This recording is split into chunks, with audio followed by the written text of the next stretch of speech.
Olha, vamos falar um pouquinho sobre a minha história. Muita gente me pergunta, como é que foi a sua infância, Carlos? Como é que você começou a trabalhar na rádio, no Foto, onde eu trabalhei também, né? Comecei a fazer os meus trabalhos, né? Lá pelos anos 70, e a gente vai falar um pouquinho sobre isso. Eu sou Carlos Marques Bonfim, meu nome completo. Meu pai, Raimundo Marques Bonfim, um dos pioneiros aqui de Cornélio, minha mãe, Dona Palmira. Temos também aqui os irmãos, somos em 6 irmãos, 2 irmãs, a Márcia Bonfim e a Clara, o Paulo, o Mário e o Chico. O meu pai chegou aqui em Cornélio com 12 anos de idade, né, para trabalhar, e nos criou aqui nesse município maravilhoso que é Cornélio Procópio. Eu tenho uma gratidão enorme por essa cidade desde os meus 5, 6 anos que eu me lembre. Quando eu morava ali nas Três Bicas, brincava ali no campinho, tomava água das Três Bicas também, e ali a gente teve aí, né, o início da nossa vida ali, 6, 7, me recordo ali com 8 anos mais ou menos, né, brincando ali nas Três Bicas. Pra vocês terem uma ideia, eu com 10 anos comecei a trabalhar no Foto Cosmos, do Joaquim Basílio, muita gente conhece aqui na cidade. E ali com 10 anos eu trabalhava, mas já gostava de música, gostava de som. O primeiro emprego foi no Foto Cosmo, onde eu fiquei ali até aos 16 anos, trabalhei também com Foto Elite, com o Mário Irioda, no Tanaka. Quem me levou ao Foto foi o Mário Bonfim, que é meu irmão, né? Ele já trabalhava em Foto, e falou: Carlos, você fica em casa aí, quer trabalhar com a gente? Vamos lá. Fiquei lá uns 6 anos trabalhando mais ou menos. Quando eu tinha 17 anos, aí eu tive a coragem de pedir um emprego na Rádio Educadora, onde o Morgante, saudoso Luiz Antônio Morgante, me acolheu lá juntamente com o seu Matheus Zeguin, a dona Laura, que era a secretária, e eu comecei a trabalhar ali na Rádio Educadora AM, isso ali nos anos 83 para 84. Mas antes um pouquinho, quando eu trabalhava no Foto, eu já gostava, estava lá trabalhando e sempre mexendo com música, com som. Primeiro salário meu, eu investi, é claro, ajudava a minha família também, com um pouco que eu tinha, mas o primeiro salário eu comprei ali um rádio gravador. Não sei se vocês lembram aí desse rádio gravador. Ele tinha um microfoninho e era fita cassete, não era CD na época. E eu já comprei isso aí, quer dizer, é um dom, né?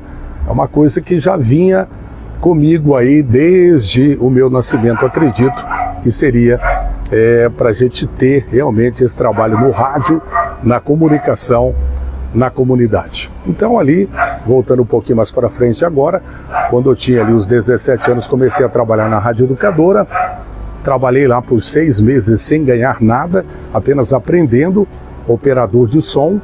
Morgante me dava as dicas, eu queria ser o locutor, e ele me dava os textos lá para gravar. Ô Carlos, grava aí o encerramento da rádio, que era mais ou menos assim: encerra-se agora a ZYJ 261, a Rádio Educadora de Cornélio Procópio, norte do Paraná. Era isso que eu gravava.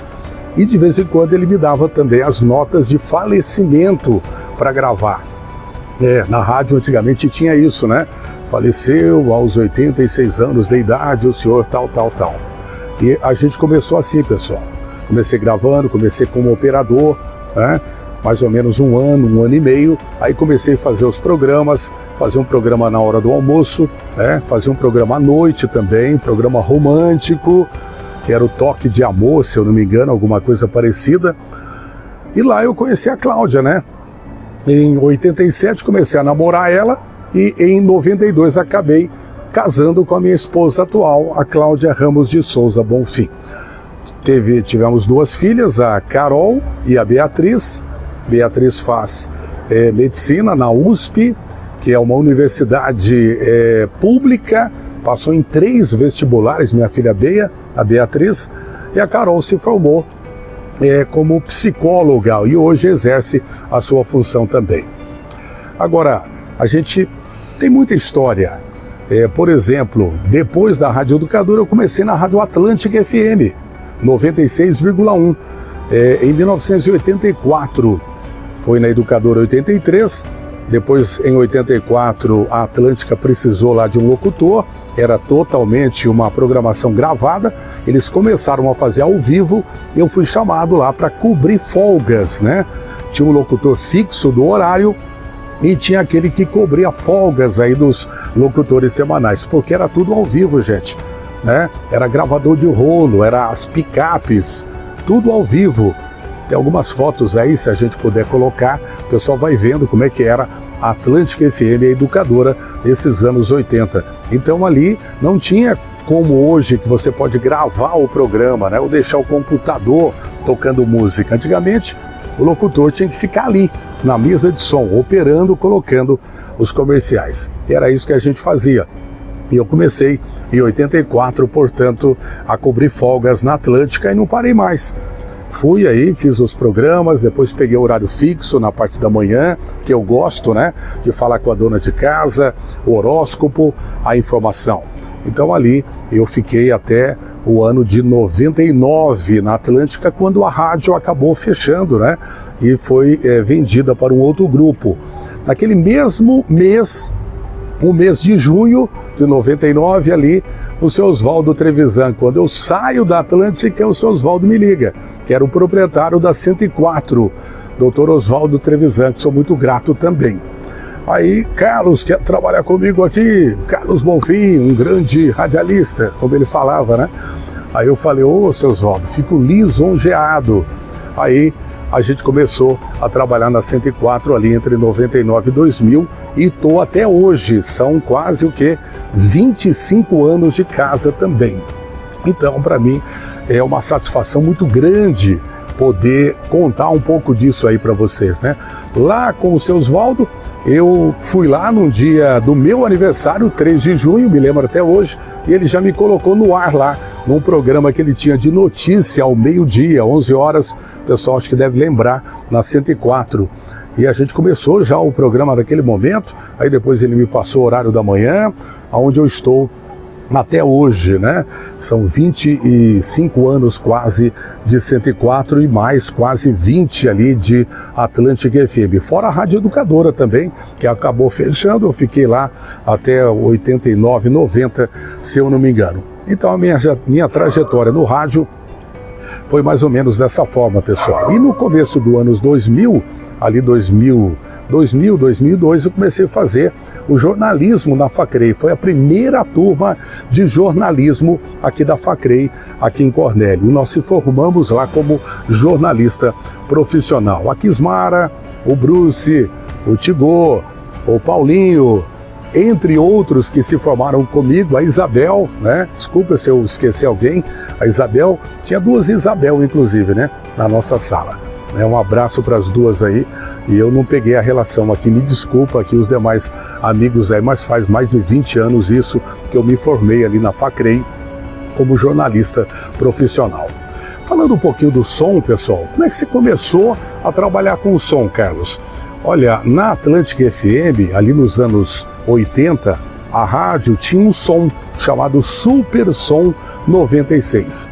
Ali o pessoal fazia som, nosso amigo Riberto, Brucutu, o Marcelinho Fantinatti e demais ali que integravam ali a equipe, né? O PI, todo mundo conhece o PI, né? Nosso amigo PI da distribuidora também trabalhou nessa época e fazia o som. Aí eu ia ganhar um cachê lá e animar a festa, falar como DJ, né? Mexer no som e tal, a minha função era essa. Aí eu trabalhei ali, começou 89 e tal. Nos anos 90, eu modifiquei um pouquinho. Eu falei, acho que eu vou melhorar, ganhar um pouquinho mais, né? Todo mundo pensa nisso, não é? Melhorar a vida. Então é isso que eu tive a ideia. Falei, olha, eu vou pegar um outro som, porque já tem o som da rádio aqui, eu vou pegar um outro som e fazer também eventos com outro som, e eu animando. O que a gente fez, né? Eu ia animar os eventos, pegava outros sons, por exemplo, Nova Fátima, o Star Nights, Uraí, né? O som lá do nosso amigo Edmur, o pessoal todo, e a gente rachava o lucro, 50% para mim, que contratava e divulgava na rádio, 50% para a equipe do som. E assim a gente foi conseguindo um capital bom, né? A qual até construí a minha casa, onde eu moro até hoje, com esse capital do som, né? Porque o salário de rádio, enfim, salários aí, você sabe, né?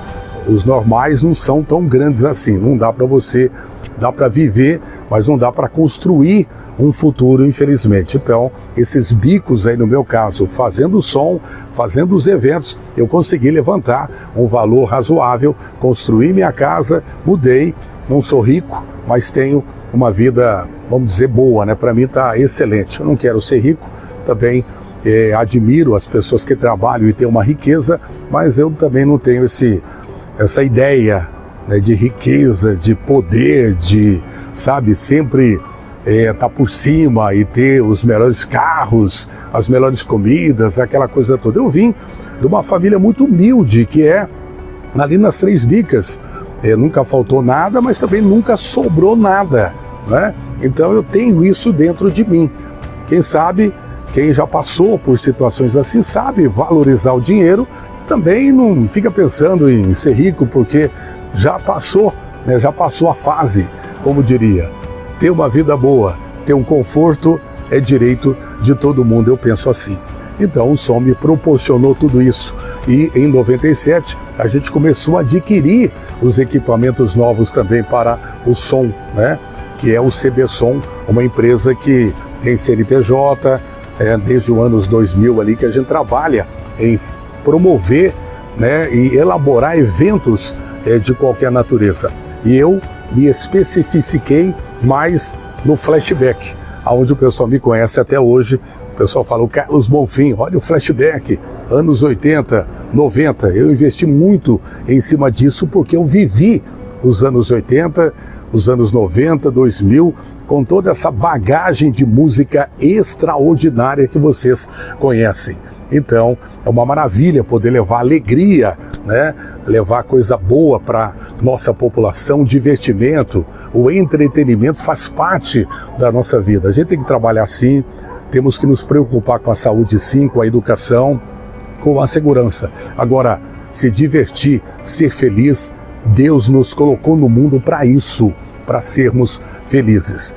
Então, o som a gente faz até hoje, a equipe está aí, fazemos as festas, fazemos os flashbacks, criamos o grupo Flashback CP, né, que é um grupo de dança que eu tinha uma vontade de resgatar. Lá pelos anos 90 tinha lá os The Dragons, The Boys, The Princes, vocês lembram? Então, e agora nós temos aqui o Flashback CP, que é um grupo de dança que nos acompanha, né? Que nos acompanha muito bem aí nas festas que a gente faz aqui em Cornélio e em toda a região. Na parte política, eu comecei ali nos anos 2000 como candidato a vereador, ajudando, né, o grupo do prefeito Amir Hanushi, que aquele ano 2004 seria eleito prefeito de Cornélio Procópio, né? Foi o primeiro mandato, inclusive, do Amin. E a gente começou ali, até com uma certa brincadeira, porque aquele tempo ainda tinha lá os comícios, eu gostava de apresentar os comícios, então muitas vezes nem pedia voto para mim, né? Eu apresentava os comícios aí para outros candidatos, e ali começou a minha trajetória política, onde no último mandato, agora em 2020, eu fui eleito vereador de nossa cidade. Há 2 mandatos atrás eu tinha feito 1.014 votos e não tinha sido eleito devido à questão eleitoral, que até sensibilizou toda a cidade. Acho que eu fiquei até na história o candidato que fez mais voto e não foi eleito, né? Mas eu acho que tudo na vida tem a hora certa, né? E a hora chegou, a gente fez um mandato muito bom, na minha opinião, dentro da possibilidade que o vereador tem. O vereador não tem tudo, né, em mãos para realizar, ele não tem a caneta, muitas vezes ele depende, né, de recursos do Poder Executivo, etc. Mas, no conjunto, eu acredito que fiz o melhor para a nossa população. Não decepcionei em momento nenhum, não estive envolvido em nenhuma investigação, etc. e tal. e fiz um mandato limpo, sempre ouvindo o nosso povo, que é o mais importante, né? Porque se a pessoa vota, confia o voto em uma pessoa, ela quer, no mínimo, dignidade dessa pessoa em poder retribuir, na medida do possível e com trabalho, dedicação, aquilo que ela o confiou. E é isso que eu procurei fazer. Um pouquinho, então, da minha trajetória. Você que nos acompanhou nesse podcast aqui, né, um pouquinho da vida aqui do Carlos Bonfim, eu agradeço, e a gente está aqui sempre à disposição como locutor, como radialista, como jornalista e como vereador da nossa querida Cornélio Procópio, a qual eu amo muito.